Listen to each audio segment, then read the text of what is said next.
Hey everybody, AC here, and welcome back to another episode of Mang-Gust Volume 2.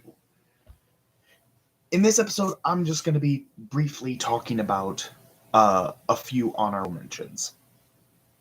A few mangas that I have not read much of, but I absolutely adore the anime adaptations of these mangas.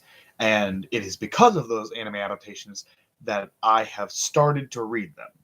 I haven't I haven't gotten fully caught up with any of these mangas, so I cannot like say for certain that they would actually have a place on this list.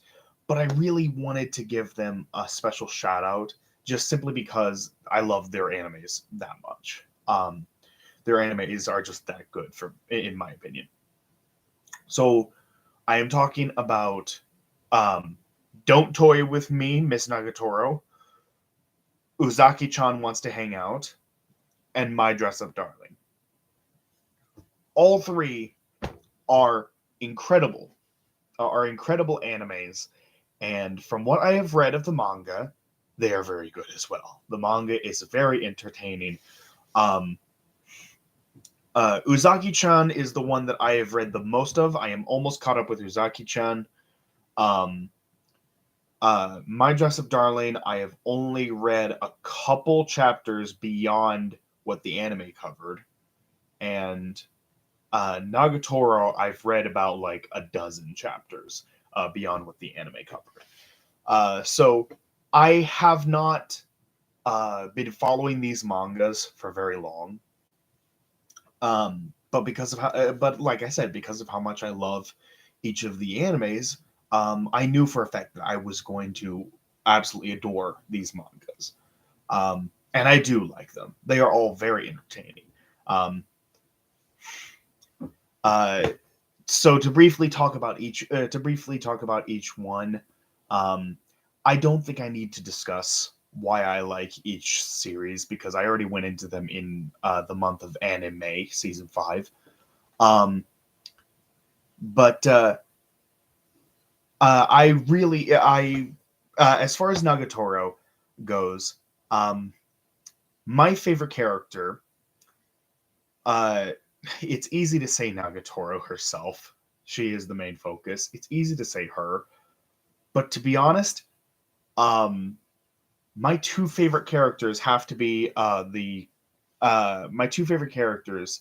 If I can't pick her, have to be either it's a tie between the club president or Nagatoro's sister, who we end up meeting um, just a little bit, just a little ways after the events of season 1 conclude. We actually get our first glimpse at Nagatoro's sister, and as the series goes on, she becomes a much more of a character later on.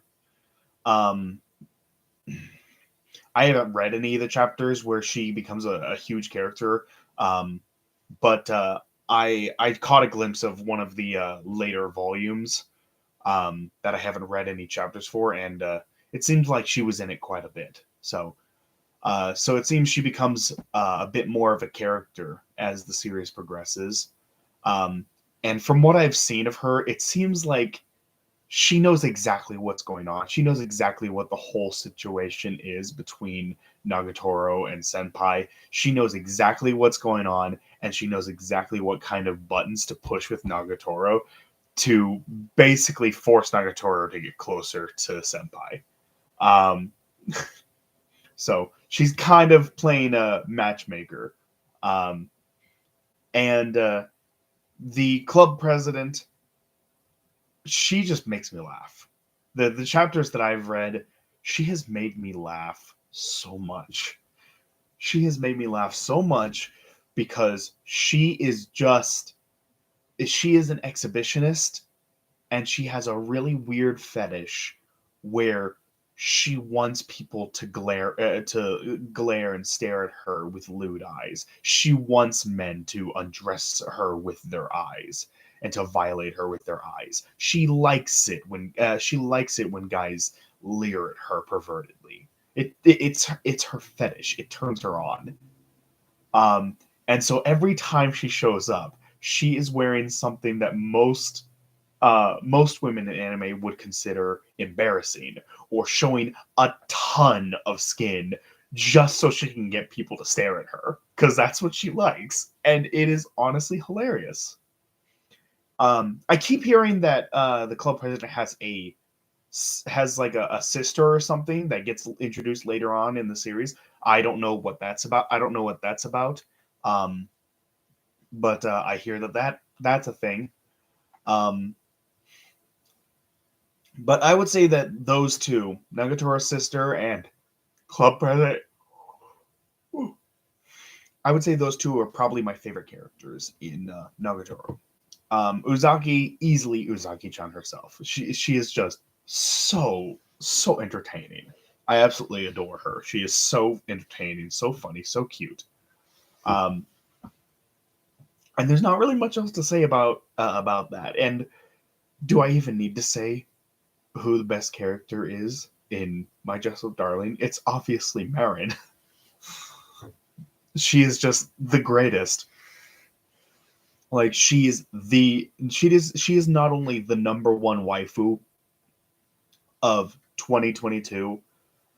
I honestly do not think I honestly do not think this decade is going to do any better than Marin. This whole decade, the 2020s, I think Marin Kitagawa, I think she is waifu of the decade. Um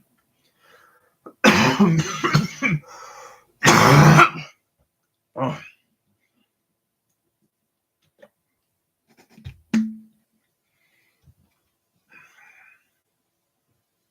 And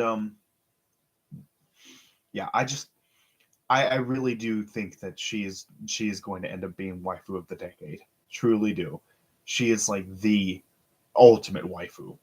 She really is. And just my god, I absolutely love her with all my heart. She is just the greatest waifu ever. In my opinion.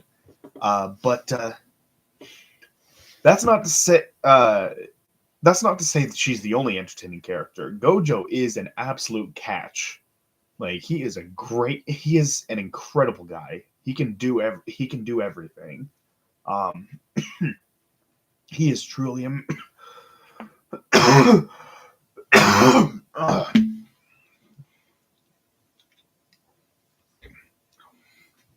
Gojo is truly amazing. To be honest, if I was a chick, I'd probably fall for him. That's how awesome of a guy he is. And he absolutely deserves all the happiness in the world. He goes through so much. He does so much for others. Um, Works himself to death. And he does it all with a smile. He does it all with a smile, all because he just wants to see people happy. He wants to make people smile. He's just such an incredible guy. I would 100% fall for him if I was a chick. And yeah, him and Marin, I am so looking forward to seeing the day when the two of them hook up. I am so looking forward to that. That is going to be like one of the most satisfying moments in manga and anime ever. Like that is going to be so satisfying. But yeah, like I said, I haven't I haven't read these for very long, but I love their animes. I'm currently in the process of reading their mangas, and I'm loving the mangas so far. So I am very, very excited to keep reading them. They're not good enough to be runner-ups, but I did want to give them as honorable mentions. So with that in mind, that's going to do it for this video. Thank you all so much for watching. Hope you all enjoyed. Like, comment, subscribe, hit that notification bell, all that good jazz. And I will see you all in the next video for my number one. Take care, everybody.